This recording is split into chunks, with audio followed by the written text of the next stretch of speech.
When was the last time you looked in the mirror and felt like a stranger was staring back at you? That moment when you catch yourself mid-sentence, saying words that don't feel like yours, speaking thoughts that belong to someone else, living a life that feels borrowed, rented, temporary. You know what I'm talking about.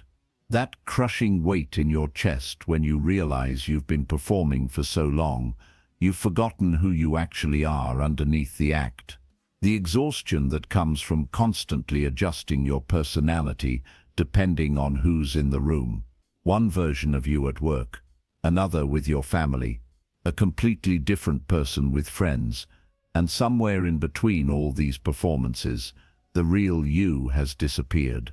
Carl Jung, one of the most revolutionary minds in psychology, had a name for this phenomenon. He called it living in the shadow of your own life. But here's what Jung understood, that most people never will. The person you're trying so hard not to be is exactly the person you need to become whole. Think about the last time someone really irritated you. Not just annoyed you, but got under your skin in a way that felt almost personal. What was it about them that made your blood boil? Their arrogance? Their selfishness? Their need for attention? What if I told you that the qualities you hate most in others are mirrors reflecting the parts of yourself you've spent years trying to hide? Jung called this your shadow, not some mystical darkness, but the collection of everything about yourself that you've decided is unacceptable. Every trait you've pushed down, every impulse you've denied, every aspect of your personality you've labeled as bad and locked away. Your shadow isn't evil. It's not wrong. It's simply human, but you've been running from it your entire life. Remember when you were a child and someone told you that anger was bad, so you learned to smile when you wanted to scream. You discovered that being good meant being quiet, compliant, never making waves, or maybe you were told that wanting attention was selfish, so you learned to dim your light, to play small, to apologize for taking up space. Perhaps you were taught that being emotional was weak, so you built walls around your heart so thick that even you can't find your way back in. Every time you heard, "Don't be so," followed by some natural part of your personality, you took that piece of yourself and buried it alive. The truth is, you didn't just hide these parts from the world, you hid them from yourself. Jung understood something profound about human nature.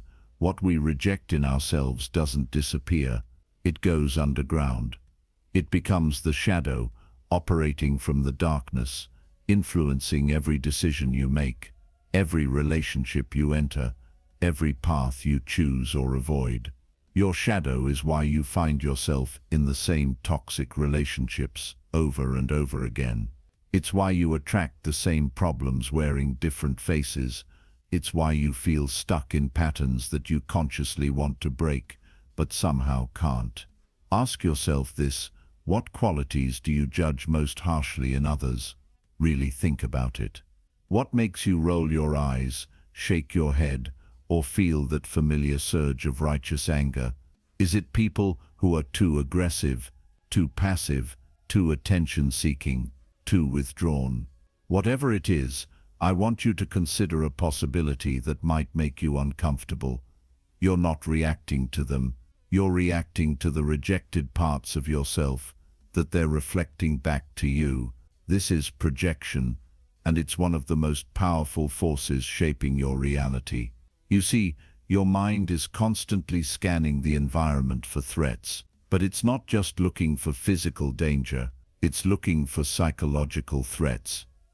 Minds people who embody the traits you've decided are unacceptable in yourself. When you encounter someone who displays these qualities openly, your unconscious mind sounds an alarm, not because they're dangerous, but because they're living the parts of yourself you've spent years suppressing. They're proof that those aspects exist, that they're survivable, that they might even be valuable, and that terrifies the part of you that's built an entire identity around not being those things. Jung realized that this process of projection keeps us trapped in cycles of judgment and reaction. We become prisoners of our own denied nature, constantly fighting battles with external enemies who are really just mirrors of our internal conflicts. But there's something even more insidious happening. The energy it takes to maintain these psychological splits is enormous. Think about how exhausting it is to constantly monitor yourself, to edit your thoughts, to present the appropriate version of yourself in every situation. You're not just hiding from others, you're hiding from yourself. And in that hiding, you're losing access to vital parts of your life force. Every quality you've banished to the shadow contains not just the traits you fear, but also the power those traits could bring to your life when integrated consciously. Your rejected anger might contain the fierce protectiveness you need to set boundaries. Your suppressed selfishness might hold the self-advocacy required to create the life you actually want. Your hidden arrogance might be the confidence you need to pursue your dreams. But as long as these qualities remain in the shadow, unconscious and unintegrated, they operate autonomously. They make decisions for you without your awareness. They sabotage your conscious intentions and keep you stuck in patterns that feel beyond your control. This is why you find yourself saying things you didn't mean to say, doing things you swore you'd never do, becoming the very person you promised yourself you'd never become. Your shadow doesn't care about your conscious goals. It has its own agenda, and it will find ways to express itself whether you acknowledge it or not. Jung observed that what we resist persists. The more energy you put into not being something, the more that something controls your life from the unconscious realm. Have you ever noticed how people who pride themselves on being nice often end up in situations where they're taken advantage of? How those who insist they're not angry often have the most explosive outbursts? How people who claim they don't care about what others think are often the most defensive when criticized? These aren't coincidences, they're the shadow in action. The qualities you've rejected don't disappear.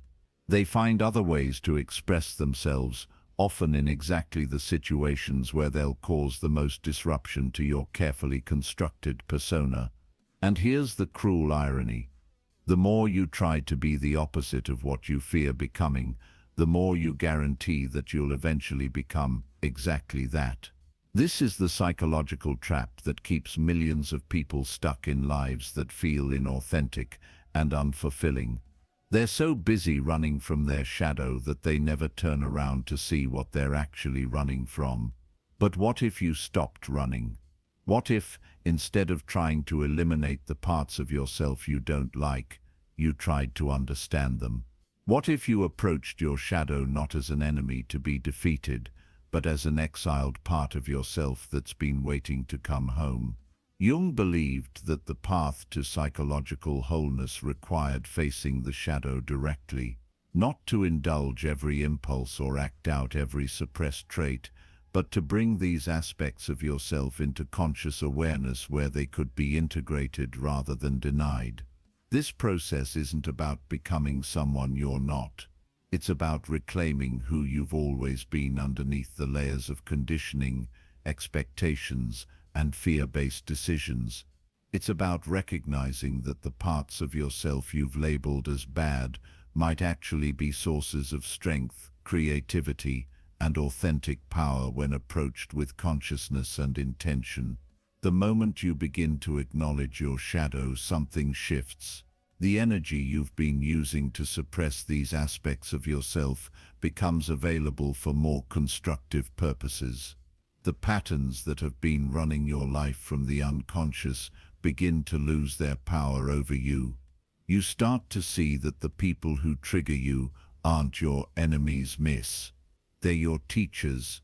They're showing you the parts of yourself that are ready to be reclaimed and integrated. You begin to understand that your emotional reactions aren't random. They're breadcrumbs leading you back to the abandoned territories of your own psyche. Every person who irritates you, every situation that pushes your buttons, every quality you find yourself judging, they're all pointing toward aspects of your shadow that are ready to be brought into the light. But this recognition is just the beginning. Seeing your shadow is one thing. Learning to work with it consciously is another entirely. The question isn't whether you have a shadow, everyone does.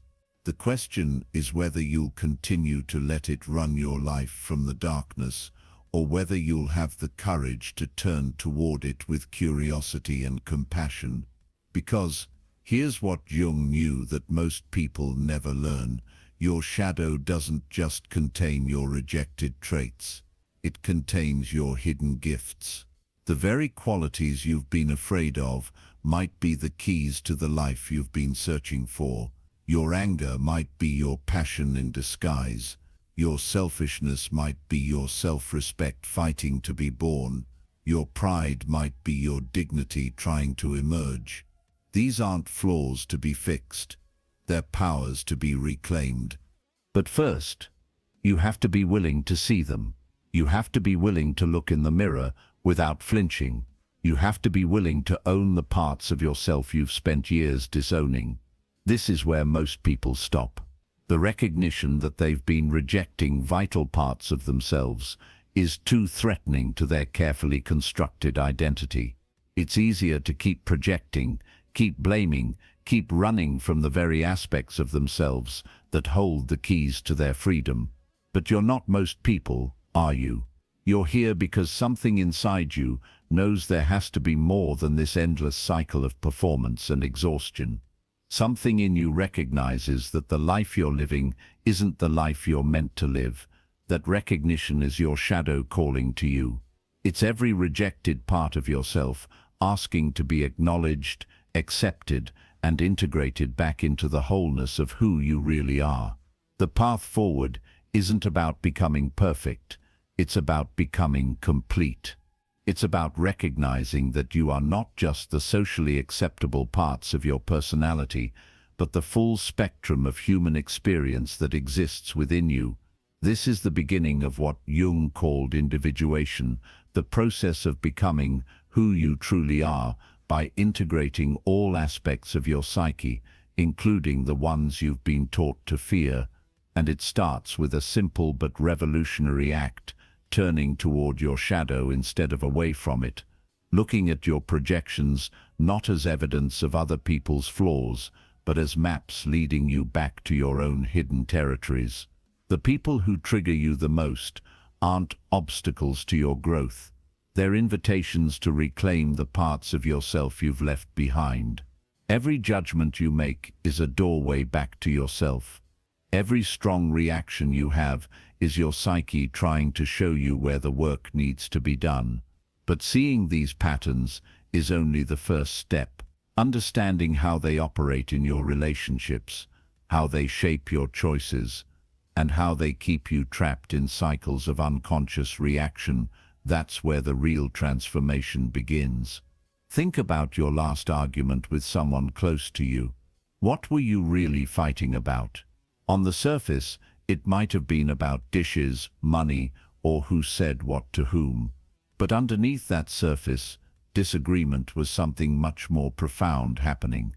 You were encountering a mirror, and what you saw reflected back made you recoil in ways you couldn't consciously understand. Every person who gets under your skin is showing you something about yourself that you're not ready to see. Every relationship that triggers intense emotions is pointing toward unintegrated aspects of your own psyche. Jung understood that we don't just randomly attract certain types of people into our lives. We magnetize the exact personalities that will activate our unconscious material, the parts of ourselves we've hidden away, that person who's too needy and drives you crazy. They're reflecting your own unacknowledged need for attention and care that you've buried under layers of false independence. The colleague who's too ambitious and makes you uncomfortable. They're mirroring the drive and assertiveness you've suppressed because you were taught that wanting things for yourself was selfish. Your partner who's too emotional and exhausts you.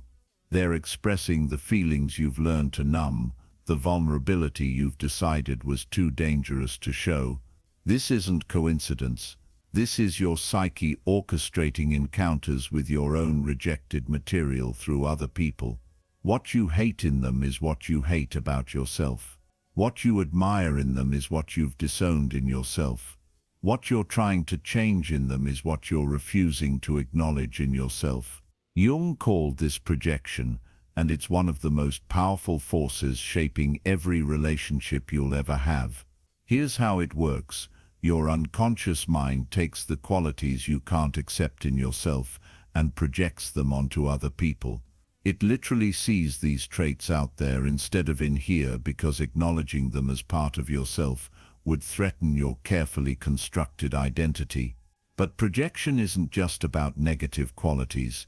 You also project your disowned positive traits, need your brilliance, your creativity, your power onto others, then spend your life either worshipping them or resenting them for having what you believe you lack. Have you ever found yourself putting someone on a pedestal, convinced they possess some special quality that you could never have? That's positive projection. You're not seeing their gifts.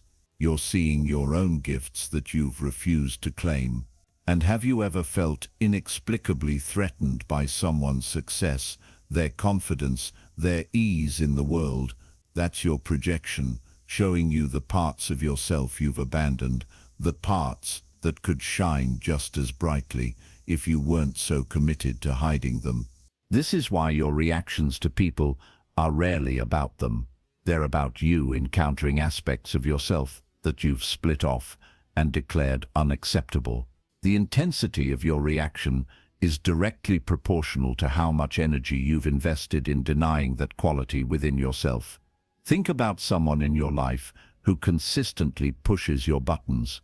Not someone who's abusive or genuinely harmful, but someone whose mere presence seems to activate something in you that feels beyond your control.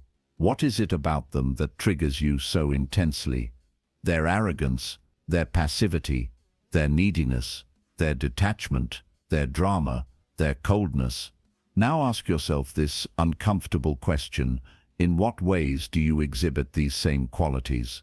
Your first instinct will be to reject this possibility completely. Of course you're not like them. You're nothing like them. That's exactly why they bother you so much. But Jung would challenge you to look more carefully. Maybe you're not arrogant in the same obvious way they are, but do you have subtle forms of superiority? Do you pride yourself on being different, better, more aware than others? Maybe you're not passive in the ways that frustrate you about them, but do you avoid conflict in unhealthy ways? Do you suppress your own needs and then resent others for not reading your mind? Maybe you're not needy in their desperate, obvious fashion, but do you have manipulative ways of getting attention? Do you help others compulsively because you can't ask for help directly? The qualities that trigger you in others exist within you, but they've been pushed so far into your shadow that you can only see them when they're reflected back through someone else's behavior. This is the projection trap. You become addicted to seeing your own disowned material in other people rather than acknowledging it within yourself. You spend your energy trying to change them, fix them, avoid them, or defeat them, when what you're really trying to do is manage the parts of yourself you can't accept. And here's where it gets even more complex. The people you're projecting onto often start acting out your projections more intensely. They begin to embody your disowned traits more extremely because they're unconsciously responding to the psychic material you're placing on them. Jung observed that projection creates a psychological feedback loop. The more you see someone as possessing certain qualities, the more likely they are to express those qualities in your presence. You're literally calling forth the very behaviors that trigger you through the force of your unconscious expectations. This is why you find yourself in the same relationship dynamics over and over again, even with completely different people. You're not just attracting similar personalities, you're projecting the same unconscious material onto different people and then reacting to your own projections as if they were objective reality.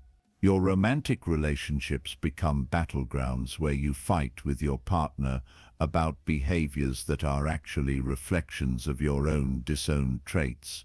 Your friendships become mirrors where you either idealize or judge others for qualities that exist within your own psyche. Your professional relationships become theaters where you play out the same psychological dramas with different actors. But what happens when you begin to recognize these patterns? Everything changes. The moment you can see your projections for what they are, they begin to lose their power over you. That person who used to drive you crazy with their neediness suddenly becomes a teacher showing you where your own unmet needs are hiding. The colleague whose confidence intimidated you becomes a mirror reflecting your own disowned power back to you.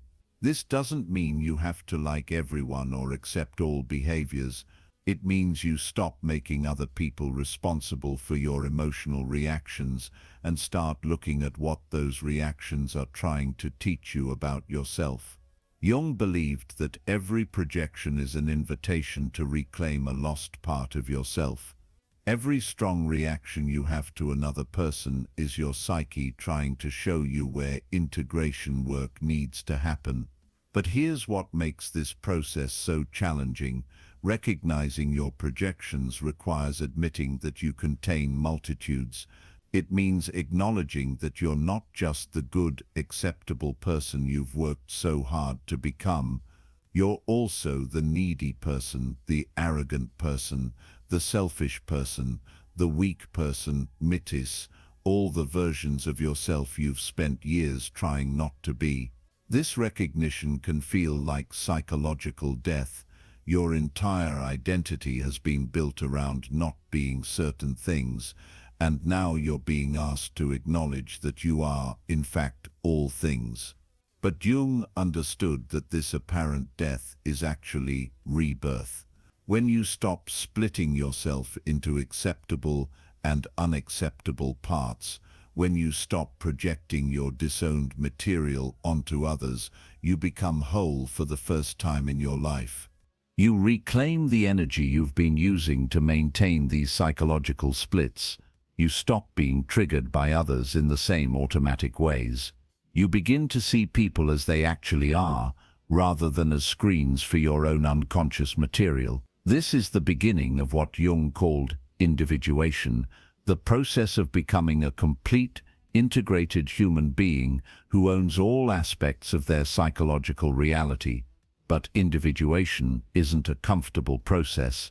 It requires facing the fact that you are capable of every human trait, both light and dark.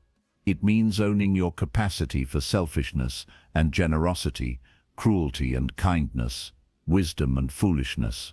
Most people resist this integration because it threatens their self-image. They prefer to maintain their projections, to keep their disowned traits safely located in other people where they can be judged, fixed, or avoided. But this resistance comes at an enormous cost. As long as you're projecting aspects of yourself onto others, you remain psychologically fragmented. You're literally giving your power away to the very people who trigger you most. Think about how much energy you spend reacting to others, trying to change them, avoiding them, or managing your responses to them. All of that energy could be available for creating the life you actually want if you weren't unconsciously engaged in these projection dynamics. The person you're trying to change isn't the problem. The aspect of yourself you're refusing to integrate is the problem. The relationship you're trying to fix through external manipulation will never be healthy until you address the internal splits that create the dysfunction in the first place. The people you're trying to avoid will keep showing up in different forms until you're ready to face what they're reflecting back to you about yourself. This is why Jung emphasized that psychological healing requires taking responsibility for your projections, not taking responsibility for other people's behavior, but taking responsibility for your reactions to their behavior and what those reactions reveal about your own unconscious material. When you can see someone's arrogance without becoming reactive, you've integrated your own arrogant tendencies consciously. When you can witness someone's neediness without feeling drained, you've made peace with your own needs for attention and care. This doesn't happen overnight. Projection is one of the most persistent psychological mechanisms because it serves the important function of protecting your ego from threatening self-knowledge. But as you begin to catch your projections in action, as you start asking yourself, what is this person reflecting back to me about myself, instead of what's wrong with them, something profound shifts in your relationships and in your relationship with yourself. You stop being a victim of other people's behaviors and start being curious about what those behaviors are trying to teach you. You stop trying to change others and start focusing on integrating the aspects of yourself that their presence activates. You realize that every person who triggers you is actually a gift. They're showing you exactly where your growth edge is. They're pointing toward the parts of yourself that are ready to be reclaimed, integrated, and transformed from unconscious reactions into conscious choices. This is the path towards psychological freedom. Not freedom from difficult people or challenging situations, but freedom from the unconscious patterns that make you reactive to them. And as you begin to own your projections, as you start reclaiming the disowned parts of yourself, something even more remarkable begins to happen. You stop being unconsciously controlled by these hidden aspects and start being able to choose how and when to express them consciously. Freedom isn't a destination you arrive at one day and stay forever.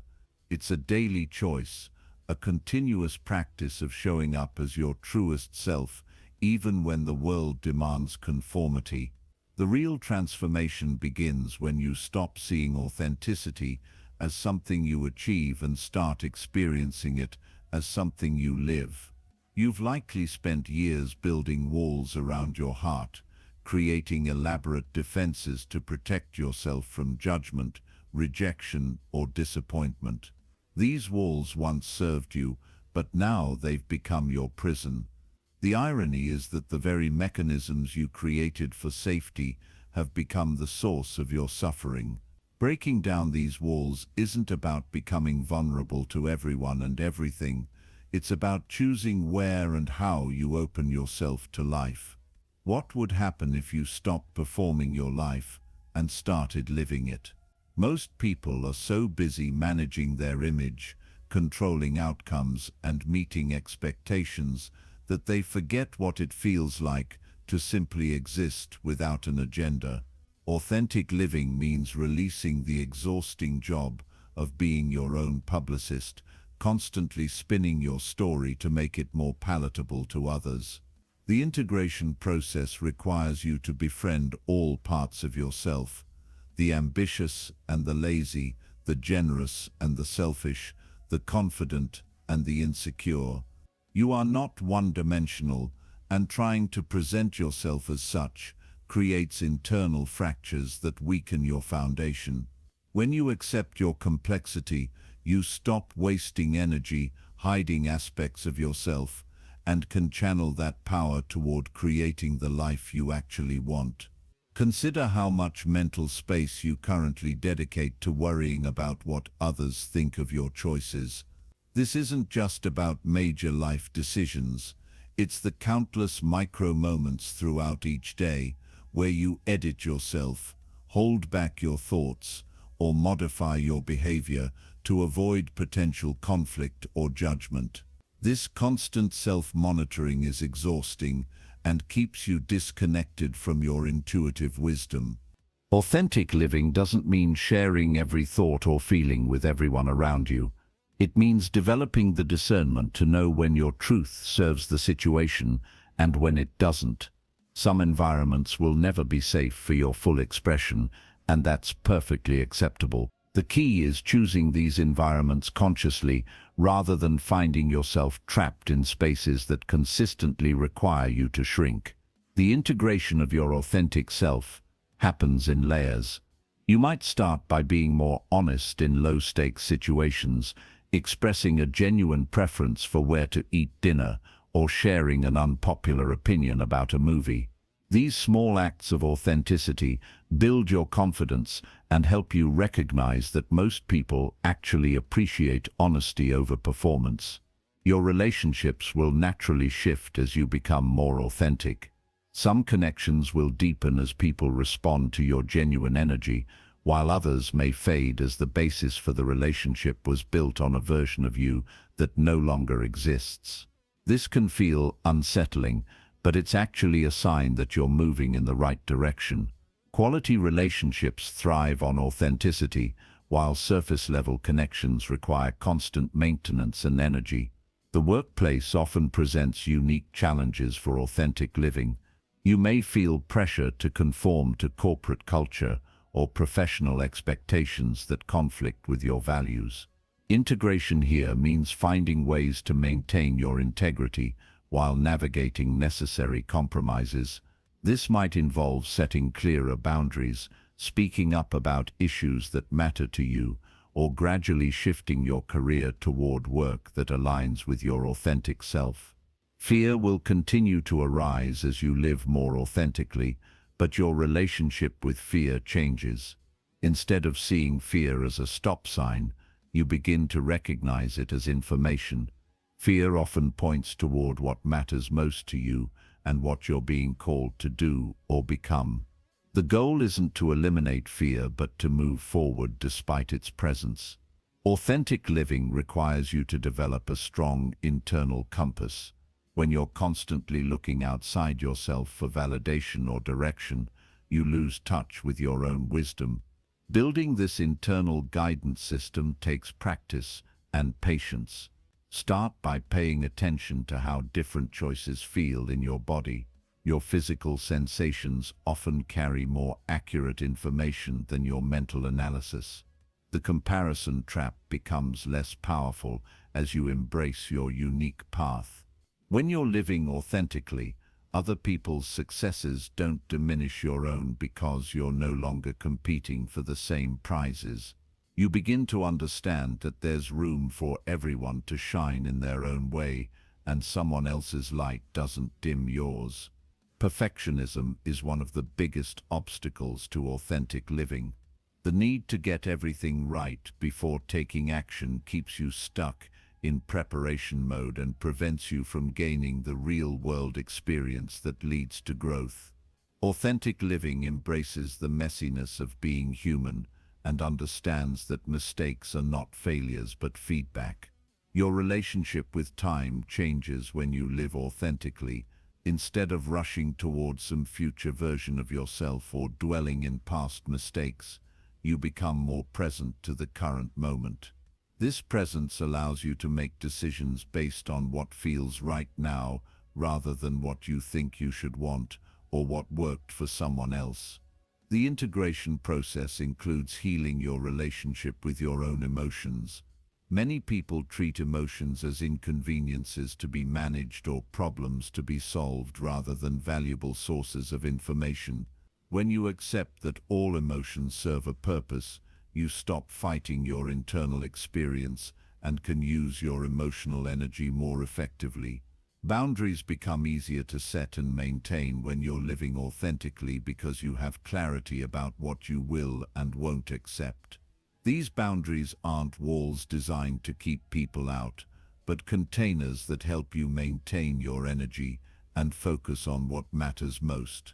Clear boundaries actually improve relationships by eliminating confusion and resentment.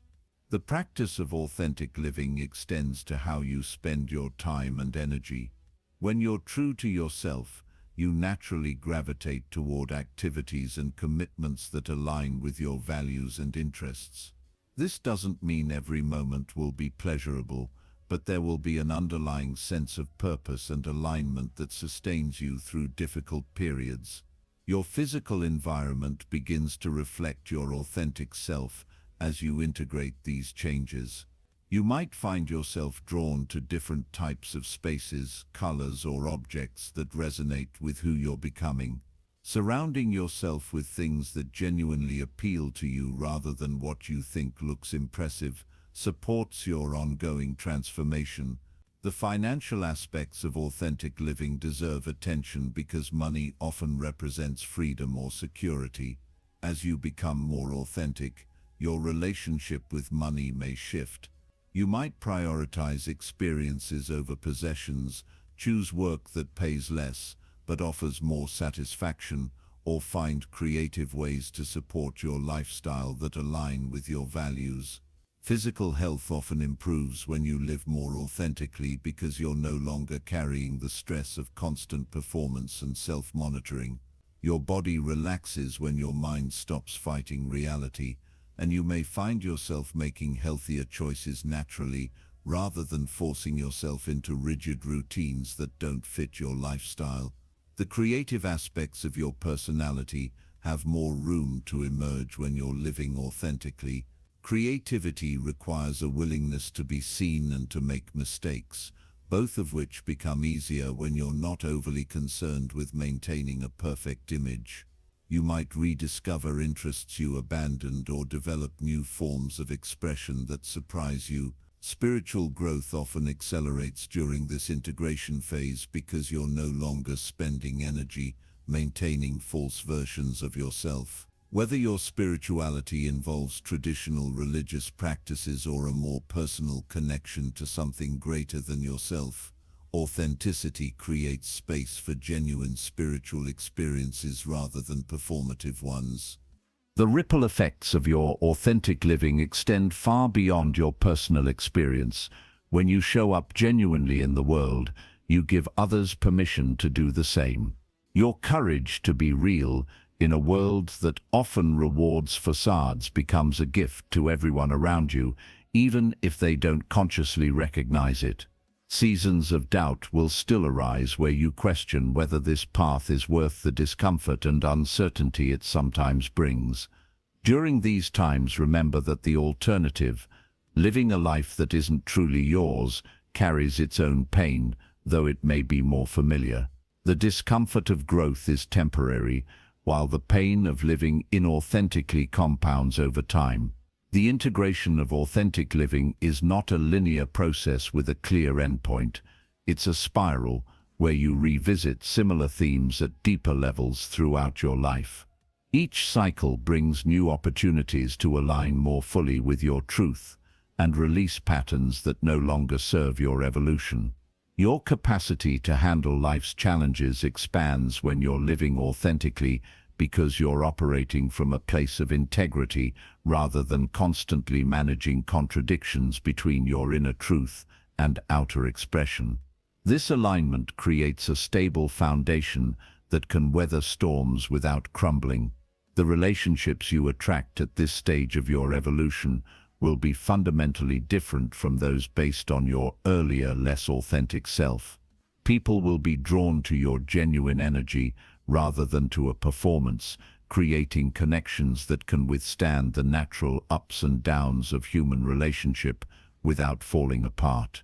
Success begins to look different when you're living authentically. Instead of measuring yourself against external standards that may not reflect your values, you develop internal metrics based on alignment, growth, and contribution.